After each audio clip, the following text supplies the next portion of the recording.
दोस्तों, जुर्म की एक ऐसी कहानी जिसमें फौज में रह चुकी एक महिला अचानक अपने घर से गायब हो गई। पुलिस ने हर जगह उसकी तलाश की, लेकिन कहीं से कोई सुराग नहीं मिला। कातिल पुलिस की आंखों के सामने था, लेकिन वो इतना शातिर था कि कत्ल का कोई सबूत नहीं छोड़ा। दोस्तों, तारीख थी 3 मई 2013। फौज में रह चुकी एक महिला अचानक अपने घर से रहस्यमय ढंग से गायब हो गई। माता पिता थे नहीं, इसलिए किराए के घर में वो एक 55 साल के शख्स के साथ रूममेट के तौर पर रहती थी। पुलिस ने छानबीन की तो पता चला कि महिला का कत्ल हो चुका है और उसकी लाश घर से दूर एक घाटी में पेड़ के नीचे गाड़ी गई है। इसके बाद जब कत्ल की ये पूरी कहानी खुली, तो पुलिस अफसरों के भी होश उड़ गए। दोस्तों, मेरा नाम हसमुद्दीन है और मैं फिर से एक और क्राइम की कहानी लेकर आया हूं। तो आपसे गुजारिश है, वीडियो को लास्ट तक जरूर देखें और चैनल को सब्सक्राइब कर दीजिए। तो चलिए शुरू करते हैं। इस कहानी की शुरुआत होती है 22 नवंबर 1976 से, जब मेक्सिको में इस महिला का जन्म हुआ।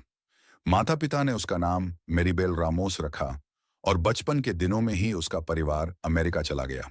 शुरू से ही रामोस का सपना था कि वो सेना में जाए। पढ़ाई लिखाई पूरी करने के बाद अगस्त 2001 में वह अमेरिकी सेना में भर्ती हो गई। दोस्तों, हालांकि इसके ठीक एक महीने बाद ही 9/11 की आतंकी घटना घटी और रामोस को तुरंत इराक भेज दिया गया। 2 बार युद्ध क्षेत्र में अपनी सेवाएं देने के बाद 2008 में उसे सेना से सम्मानपूर्वक छुट्टी दे दी गई। वापस कैलिफोर्निया लौटने के बाद रामोस अपनी मां के साथ रहने लगी और क्रिमिनल जस्टिस में डिग्री हासिल करने के लिए यूनिवर्सिटी में दाखिला ले लिया। दोस्तों, जिंदगी आगे बढ़ ही रही थी कि इसी बीच 2009 में उसकी मां का निधन हो गया। मुश्किल हालात के बीच उसने कैलिफोर्निया के ऑरेंज में अपने लिए किराए पर एक अपार्टमेंट लिया और किराया शेयर करने के लिए एक रूममेट की तलाश करने लगी। एक दिन उसे केसी जॉय नाम के एक 55 वर्षीय शख्स के बारे में पता चला, जो कोरिया का रहने वाला था और अपने लिए एक रूम तलाश रहा था। दोस्तों, रामोस अपनी बहन लूसी को साथ लेकर केसी जॉय से मिलने गई और बातचीत के बाद उसे रूममेट बनाने का फैसला कर लिया। जॉय एक शांत स्वभाव का इंसान था, जो ना किसी से ज्यादा मिलता जुलता था और ना ही उसका कोई यार दोस्त था। ऐसे में रामोस को वो एक ठीक इंसान लगा। हालांकि धीरे धीरे जॉय ने रामोस के साथ नजदीकी बढ़ानी शुरू कर दी। दोस्तों, रामोस उसे एक दोस्त के तौर पर देखती थी, लेकिन जॉय के अंदर कुछ और ही चल रहा था। अब वो रामोस की हर पार्टी और परिवार से जुड़े कार्यक्रमों में भी शामिल होने लगा था। उसकी जिंदगी में भी जॉय का दखल बढ़ने लगा था। वो साल 2012 की गर्मियों के दिन थे, जब जॉय ने रामोस की बहन लूसी को कुछ बातचीत करने के लिए बाहर मिलने बुलाया।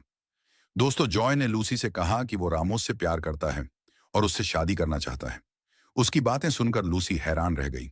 उसने जॉय को समझाया कि रामोस उसे केवल एक दोस्त मानती है और उनके बीच प्यार जैसे रिश्ते की कोई गुंजाइश नहीं है। जॉय ने उस वक्त तो कुछ नहीं कहा, लेकिन रामोस के लिए उसका जुनून और ज्यादा बढ़ गया। दोस्तों, रामोस का दिल जीतने के लिए जॉय ने नए नए हथकंडे अपनाने शुरू किए। अपनी उम्र से छोटा दिखने के लिए उसने $10,000 से भी ज्यादा की प्लास्टिक सर्जरी करवाई। रामोस की पसंद का टैटू बनवाया, यहां तक कि उसे क्रूज पर साथ चलने के लिए ऑफर भी दिया। हालांकि रामोस अपनी तरफ से पूरी तरह साफ थी और हमेशा एक दूरी बनाकर रखती थी। दोस्तों, इसी बीच 3 मई 2013 को जॉय ने रामोस की बहन लूसी को फोन किया। फोन पर वो काफी परेशान था। उसने बताया कि रामोस सुबह से घर नहीं लौटी है और इस बारे में उसने इमरजेंसी नंबर 911 पर भी सूचना दी है। लूसी ने उससे कहा कि शायद रामोस अपने दोस्तों के साथ कहीं बाहर गई होगी और देर सवेर घर लौट आएगी। हालांकि जब अगले दिन भी रामोस वापस नहीं आई, तो उसकी बहन परेशान हो गई और पुलिस के पास गुमशुदगी की शिकायत दर्ज कराई। पुलिस ने सबसे पहले उसके अपार्टमेंट परिसर के सीसीटीवी कैमरों की फुटेज चेक की। 2 मई यानी एक दिन पहले की फुटेज में रामोस आखिरी बार दिखी, जब वो अपने घर का किराया जमा कर रही थी। दोस्तों, पुलिस ने अब उन सभी लोगों से पूछताछ शुरू की जिन्होंने रामोस को आखिरी बार देखा था।